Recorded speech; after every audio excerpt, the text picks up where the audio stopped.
Hey guys, what's up? Welcome to behind the scenes of our Netflix documentary. Nia and I just got over a little argument, so we're trying to get back in the group for you. Oh, we're like very happy. Well, you're really frustrating me. Are you going to be this way the whole video? I can't talk when you're making me feel No, like but you this. keep saying go and you're sitting there going like this. Like, what do you want me to do? No, but, oh, look at you. Are you ready? So I guess we should just start by saying, why did we do this documentary? So the beginning of our book, we have a prologue called Netflix. So what made you agree to do this interview? Asked Toby, the director, perched on a stool in my garage, 2 cameras, capturing every detail of my expressions. Oh, I knew this day was coming, I said. Years before this email, I had made a promise to myself if I were to ever speak publicly about the leaked AM account again, I would address the lies I told in my initial response and provide a fuller picture of my brokenness, Nia's forgiveness, and God's redemptive work in our marriage.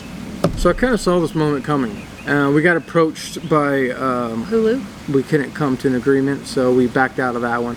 And this one just worked out. We said yes, and here we are, completely just putting it all out there. So yeah, this is behind the scenes. Yeah, this is the week we spent filming with the film crew. It was honestly like one of the best weeks. I will always treasure these memories. We had such a great time, and it's so wonderful to be so far removed from the stuff we're talking about so that we could actually enjoy and be really present and share the story to the very best of our ability in its fullness. We filmed for like over 20 hours total.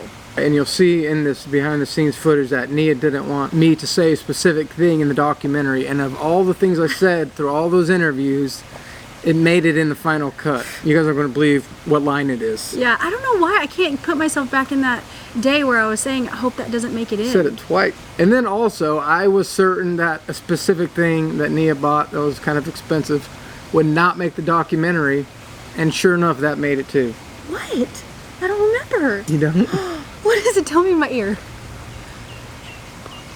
Oh, yeah. They actually made the cut. I thought that was hilarious. I love it. Of all the things that we've done together since we started doing YouTube, like we've done stuff with Disney, we've gone to Universal Studios, and now we've worked with Netflix and in our home, the coolest telling our crew. Deepest story, our deepest, thoughts. Yeah, just so many memories, and I'm very thankful that we had this opportunity, even if it hasn't gone, completely according to plan. Yeah, picture perfect, but now we put so much in the book. Like lots of details. My mom just got to reading it. She said she cried off and on the whole time, and she read it within a day. I know, that's shocking. I didn't know my to me. mom could read that fast. She doesn't read. She usually listens to books, and she actually read it within a day. And she's just been sending us all these text messages about it. But we put so much in the book because we thought so much more would end up in a documentary. And so afterwards, we're like, Nia especially was like, should we go back and take some of the stuff out of the book because it's not on Netflix? Yeah. Because a lot of it's not absolutely necessary. We just included it because we wanted to be completely vulnerable. Yeah, and if they were going to put it in Netflix, like him saying a detail, we wanted to be the ones to straighten out what was the detail. You know what I mean? That's how I felt exactly, anyways. yeah. I wanted to be able to, but they didn't put a ton of details in the documentary, some little ones, but... And we posted the book right as the documentary came out, before we even saw it. So that was kind of important. Like, we didn't go back and we didn't write the book based on what we saw in the doc. So there's a couple things that are slightly different, like the text message from my brother. Oh, yeah. And how much of an impact that was for me. And they asked me to spell out the whole day. And so that moment where we're sitting down right after we got kicked out of Vlogger Fair and those texts are coming in, and I told them the whole thing that you saw it, you were getting frustrated. I was like, what the heck is this? And they just kind of took that one line as if it was what impacted me the most, but really it impacted him more than anything.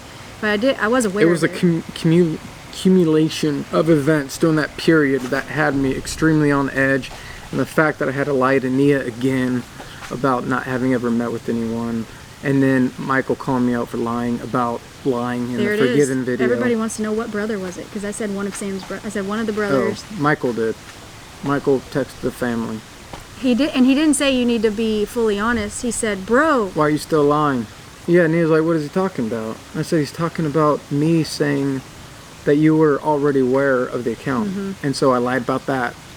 I think that's when it started to get really real for you, because you had to keep weaving that web of lies, and you weren't expecting that. I was just getting really anxious, and I pulled over, and all the details are in the book. It gets pretty crazy. It gets pretty cray-cray. I'm so glad we have this book out there for our family in the future. Yeah. So our kids have the complete story, because a lot of people are saying poor kids, and I know a lot of they people have are the saying, full story. can I share something? Sorry. Yeah, you can share whatever you want, Mama. So the other day I was talking to Symphony about it, and she, you know, she's older. She sees stuff that the other kids don't see, and she's got friends that are all on social media and stuff. And I asked her, I said, how do you feel about the fact that a lot of people are going to say, I should have divorced Daddy? Like, how does that make you feel? You know, if you see that people are saying, you know, most women would leave their husbands, you know, the world sees it that way. She was like, just so serious, in the most serious way she could. She was like, I am so glad you didn't. I can't imagine a life without our dad. I can't even imagine he did those things. But I think the question is, all the details of what I did are out there. I mean, how does she feel? How does she feel about that, and how is she going to feel about that? Yeah, she and we won't know. But here's the thing: we're living our life the way God called us to. I feel like we're just stepping into obedience. God keeps telling us to reveal how He redeemed us, to look back, to make sure we never go back to that. And yeah, we'll just have to cross that bridge when we get there. Yep. For me, it's like, how could I go through all of this and God heal so much, the way that He healed it, the way that He spoke? How could I go through all of that and not share about it? It's just so huge. It was such a huge thing that happened for me on like a spiritual level. Yeah, both of us at the exact same time. Yes, and it was kind of separate. It's not like we came together and started healing. Like, yes, there was some togetherness, but there was so much separation still within our own home. You didn't even sleep in our room for a while. Like, I didn't even sleep in the house for a while. Yeah, didn't sleep in the house for a while, stayed out of the bedroom for a while, and like there was a lot of separation while I was healing separately and he was healing separately. In completely different ways. Yes, totally. And I don't know, like, do you think the book kind of shows that, the separate ways?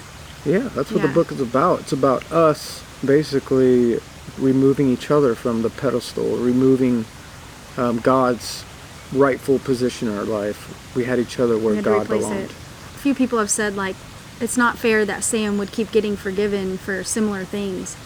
And I think what some people maybe don't realize is that, like, so could you. You know, it's not forgiven by me. Jesus already paid the price for any sin we are going to commit. Like, who am I to hold that debt in my hand and say, you know, I'm going to, you know, whatever. If I feel forgiveness in my heart, some people out there maybe have never experienced real forgiveness for their own sins. And maybe you haven't even done things to the extent of what Sam did, but maybe you have a problem with lying, cussing, drinking, drugs. Like, you can also be forgiven again and again and again and again by someone bigger than us. It's not me forgiving him over and over again. He's already been forgiven, and I have to make a choice each time, and it's not always easy, but. And I think it's interesting that people, especially non-Christians mostly, keep pointing out, why do you keep forgiving, saying he doesn't deserve it? He doesn't deserve that. And you guys are basically recognizing that sin needs to be punished. And like, if you read into that and you and are completely honest with yourself, you're also sinning. Maybe not on a level I did, but you're also sinning, and it deserves punishment. All of it deserves punishment. And that's what Jesus came to do. He came to pay the price for those sins. Like, that's what you're confessing when you say that our sins need to be justified. Jesus justified us. It's so good.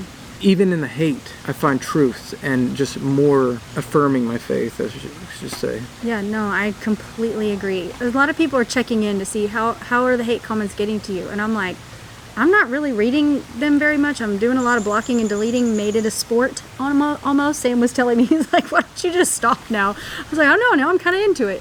But anyway, I just like the things that I have seen, especially the repetitive ones. It reaffirms the things that I believe, and the things that I believed back then when we were working through it, at a time when I was very like unsure of myself. I really had to put my faith in the Lord and really, really put my trust. You know, it was a scary, vulnerable thing to begin putting your trust in someone who really broke your trust. And so for me to look back and say, like, I still feel all those same things today, it's just really cool. I don't know if I'm explaining that very well, but it's very cool to know that I don't see some of these things and think, yeah, they're right, you scumbag, you know, blah, blah, blah. I mean, we make jokes and stuff. Like, yeah, we just kind of see the opposite. Yeah, The deeper we get into our redemptive story, we see how worth celebrating it is. It is. So here's one, guys. I've watched your channel for a long time, and I'm sad you're going to monopolize on this. They mean monetize. So what do you have to say, babe, for all the people out there saying we're monetizing on our story? Here's what I have to say. It took us 2 years. Sorry. I just came to it. Took us 2 years to write this book. More than that. And we didn't get rich from this documentary like some people think. We were paid a fee to use the footage in our vlogs, but documentaries don't pay. Yeah. And definitely not life-changing money, that's for sure. Us monetizing on our book, we really have to. It took us 2 years. We have some debt right now because we put aside, we didn't, as you guys saw for the past 2 years, we've only posted once or twice a week.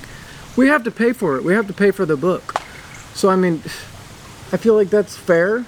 Oh, please, you don't even have to explain that. People sell their book. Which book are you getting for free? Seriously. Any book. The Bible even. You know, I don't even think that's worth responding to because, like, literally you have to pay for books. Like, so it we're not doesn't even matter. monetizing on our testimony. No, we're not. And you know what? Even if we are, like, we were obedient and we took a huge break from the things that do bring money in for us, like such as full-time YouTube creators, other things. We've turned down other opportunities. I stepped away from doing anything creative on the side and completely just poured into making time for writing this book for Sam and, you know, watching our children, all these things.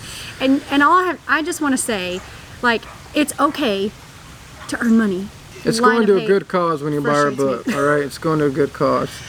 Yeah, our bills. We're being we're being a steward with what God gave us. It's like we're not just going to hand everything out for free. Yeah, and to those who think we made millions off of Netflix, we did not. It was doled out over the course of 2 years, and literally it only afforded us a little bit of extra time to finish the book. Not even start and do the middle. It was really just completing the book. It really afforded us a little bit of extra time. I do wish I asked for more. And it was Especially after hard. going to #1. But anyway, I hope you guys enjoy behind the scenes. Yep. And thank you for all the support out there for the people who are understanding of the situation that we're in. And to those of you who don't, if you made it this far in the video, you're at least curious about what we're saying, what we've been through. And I can't say this till I'm blue in the face. Like, there is also hope for you, for your family. You know, maybe you're even separated from your spouse right now. I still think there's hope. If you're willing to work hard and he or she is willing to work hard, then there's hope. Amen to that. All right, guys, don't forget, He loves you, and remember to love each other. Yesterday, there was sun and there was rain.